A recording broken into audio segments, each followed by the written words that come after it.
You know what? I'm just gonna come out and say it. I like Drive to Survive. Sue me. Drive to Survive is the reason I got into F1.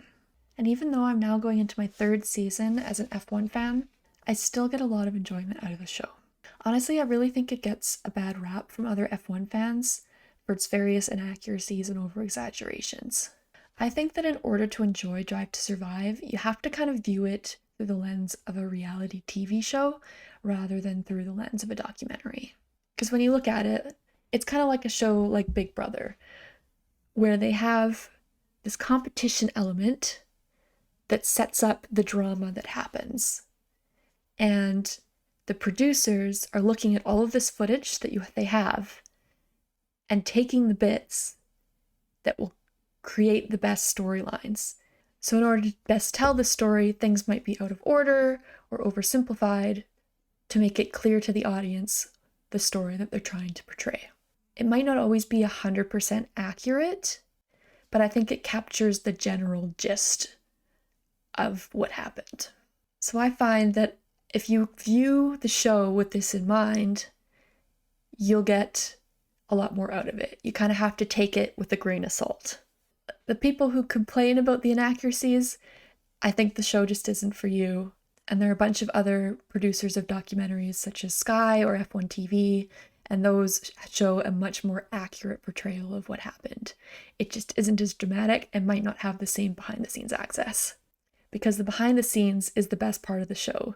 Those little segments where they go away to a driver's house to train, or Horner's giant mansion in the middle of the British countryside. And that's the best part of the show. So whatever they do to kind of gloss over what happens in the race, I don't really think that that's the point of the show. The point of the show is to get to know the human side of F1. And these behind-the-scene segments, you can't really get anywhere else. It's only going to be on Drive to Survive. I will say though, I think the last couple seasons haven't quite been as good because some of the segments, especially with Ferrari, seem a lot more contrived. I like the first two seasons because they seemed much more authentic. So that I'm hoping coming into this next season that they'll return to that, especially with Max getting back involved. So I'm hoping that means that they've changed a little bit of the direction they were going. Anyways, now that I've finished this rant about Drive to Survive, I figured I would go into the 10 storylines that I think the show will cover from the 2022 season. In all four of the prior seasons, they always use the first episode to kind of set up the various storylines for all the teams that are involved. So this always means the first episode is usually a little bit weaker. There isn't as much really compelling material that comes from it. But I think this year that might change a little bit because I think the first episode, which I'm calling New World Order, they're going to focus on the regulation changes and especially that first race in Bahrain. I think they'll talk a lot about Mercedes deciding to go with the no side pod direction and kind of hinting at that being a problem for them. I think they'll have Ferrari and Red Bull both looking strong and kind of the implications of that. And then we'll have that first race in Bahrain setting up Ferrari being incredibly good and looking like they're going to be the runaway favorites for the year, and both Red Bulls retiring.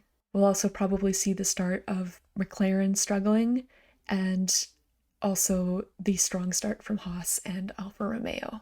The second storyline that I think they're going to focus on is the Porpoising Arrows. So I think they're going to go into a lot about the kind of the state of Mercedes and how they've been feeling after the whole Abu Dhabi 2021 drama.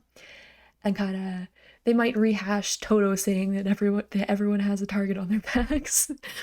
And then they're going to get into how much of a struggle their season was. I think they'll definitely have Lewis being knocked out in Q1 in Saudi, as well as him struggling in that race in Saudi and in Imola. And then I think they'll kind of balance that with George Russell being with Mercedes now and him being much better than Lewis and kind of showing some behind the scenes about how the dynamic is there. I think that might be really interesting. And as well, I think later on in the season, they might return to Mercedes again and show George winning his first race in Brazil. I think they'll have a lot of focus on the various radio messages that Toto and Lewis had throughout the season about how bad the car is and how much his back hurt in Baku and all those kinds of things. So I think they'll go pretty heavy on Mercedes struggling, and then probably in the latter half of the year, maybe showing them kind of coming back leading up to George's win. So I think they'll probably have 2 episodes on Mercedes. Next up, I have the storyline of A Tale of Two Haas. They always have a Haas episode. Everybody loves a Gunter Steiner soundbite. So I think they'll have 2 episodes focused on Haas again. The first one is going to focus on Mazepin being kicked out of F1. Remember when that happened? And then I think they'll reintroduce Kevin Magnussen and kind of show a little montage of his old shenanigans from when he was with Haas previously. I think they'll briefly cover their strong start in Bahrain again, but then kind of that joy of Kevin kind of paralleled to Mick struggling really bad.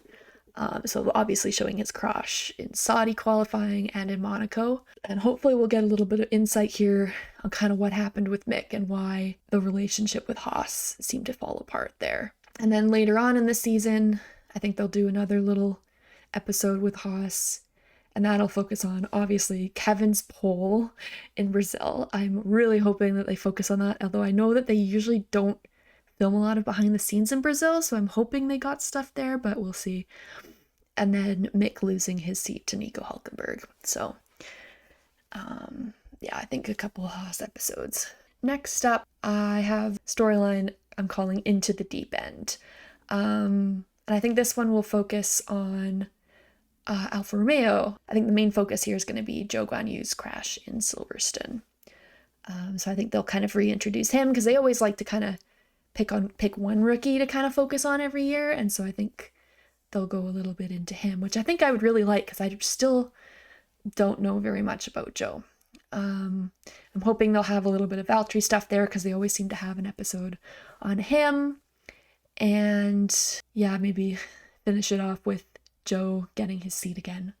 I don't think there's going to be enough material here for Alfa Romeo to have their own episode, so they might kind of split an episode with another team because Drive to Survive does that from time to time. I think last season they did that with AlphaTauri and Alpine, and they kind of shared an episode, so I think they'll probably do that. My next one is the episode I'm calling Ferraris Law, as in Murphy's Law, as in everything that could go wrong did go wrong. I'm really, really hoping where they have an episode where they follow Charles around Monaco and then lead up to the drama of him like being so excited, thinking he's finally going to win his first race in Monaco, or at least finish his first race in Monaco, and him getting on pole and like not crashing the car this time. And then it just all falling apart in the race. And just the drama of that. I want it injected into my veins. And then they'll also go into Charles being ahead of Max in the championship. And then going into the strategy mishaps, of course, in Monaco, in Britain, as well as in Hungary. And then the car breaking down in Spain and Baku. And Charles's mistakes in Imola and France. So many issues with Ferrari. As big of a story as it was, I think they'll probably fit it all into one episode. I think there'll just be one like really dramatic Ferrari episode, so I'm hoping it's a good one. And I'm hoping that they actually gave them access this time behind the scenes instead of doing those weird like sit down things or just like using footage that another company had, because I think that drive that they did through Monaco was literally filmed by someone else and then Netflix just used it. So kind of bizarre. But yeah, I'm very excited for that episode. My next episode that I think they're going to do, Drive to Survive always has one race that they completely just focus on the drama of that one race. And I feel like this year they're going to do that with Silverstone. I think that's going to be the race that they really like go into everything that happened in that race. So I think they're going to call this one the Great Spaniard. So I think they're going to focus on Carlos.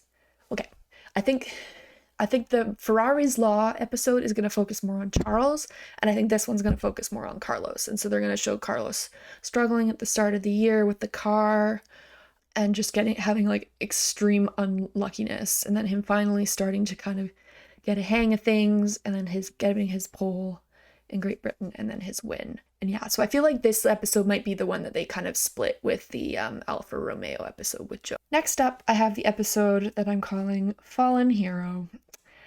And this one's gonna hurt me. I just know it already.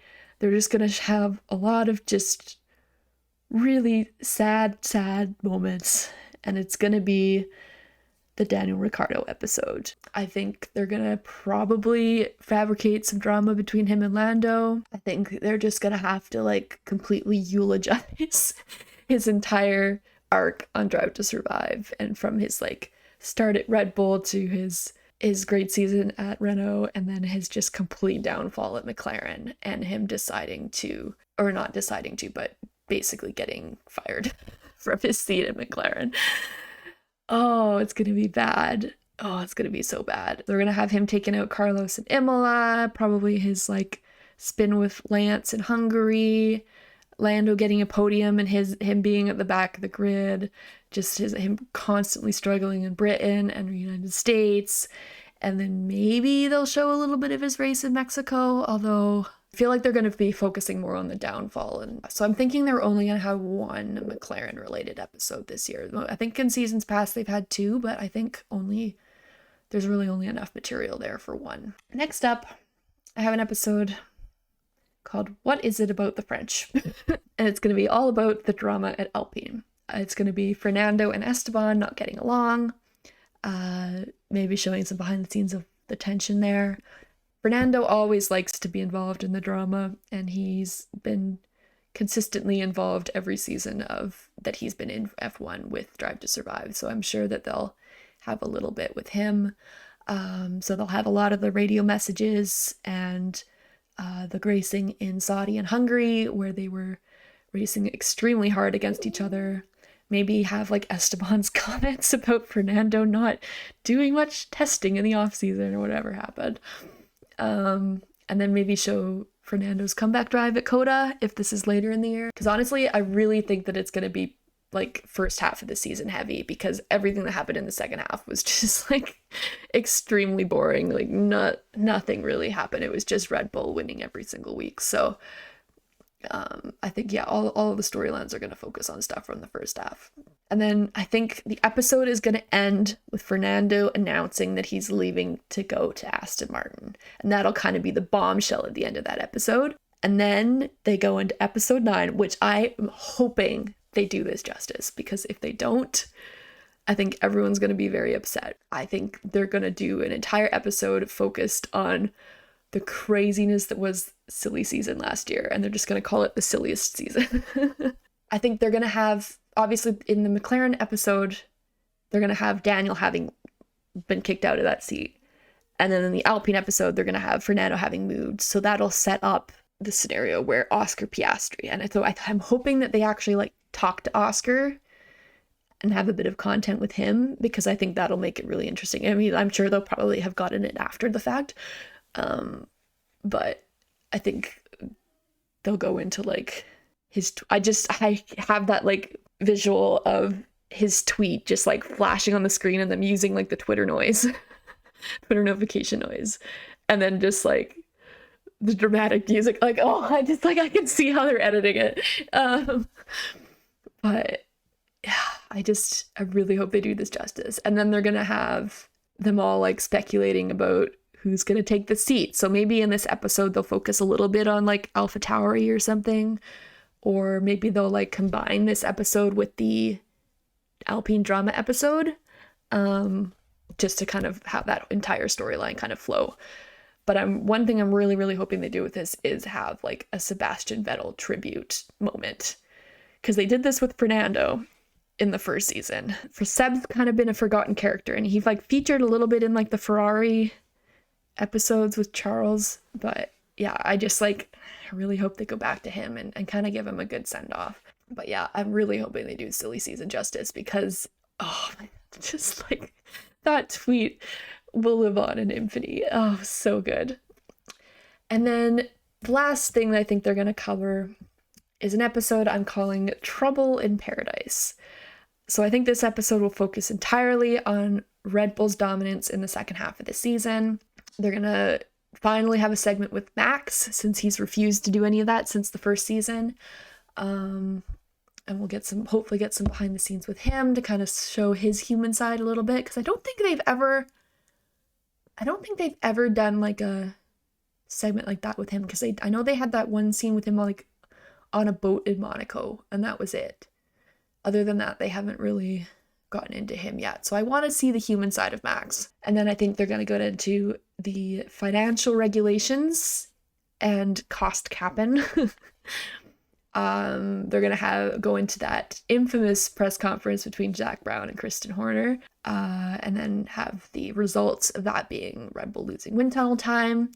And then I think they're going to carry that through to the radio messages in Brazil with Max supposed to be helping Checo get second place, and him refusing to give up his position in the championship, and just like all of the drama that happened with that. I'm wondering if they have anything behind the scenes with Red Bull for that. And then them kind of like conspiratorially talking about maybe it was because of his crash in Monaco. So they'll probably have like a flashback to what happened in Monaco, you know? Yeah, and then I think they'll end this episode with Abu Dhabi and Max like kind of sort of helping Checo, but not really helping him get second, and then him losing out for second. And I think they're just going to do this to kind of set up something for next season, where I think there's going to be a lot of focus on the dynamics between Max and Checo, and we'll see what happens. So yeah, those are my 10 storylines that I think might happen in Drive to Survive season 5 now. Jeepers. I'm just hoping that it's better than Breakpoint. Yeah, I don't know if you guys watched Breakpoint, but I don't think tennis lends itself as well to the medium. The thing that makes Drive to Survive so compelling is just how small of a sport it is, and how much it feels like a family drama, because you have people like joining and leaving teams always, and like there's all of these connections between different people, and just everyone is in constant contact with everyone, whereas tennis is so individual. There isn't seem to be any type of rivalries, and like I don't know, it just didn't work as well for me. I enjoyed getting to know some of the tennis players that I don't know very well, but Formula One is just made for a show like this. So anyways, those are my 10 storylines that I think they will cover in Drive to Survive season 5. Let me know if I've missed anything, if there were, because I'm sure I did. There's always something happening in F1. And yeah, coming up next few weeks, I'll be putting out some prediction videos for 2023. And then once Drive to Survive does come out, I will once again be doing reaction videos to that. So yeah, follow along if you're interested in any of that. See you guys around. Bye.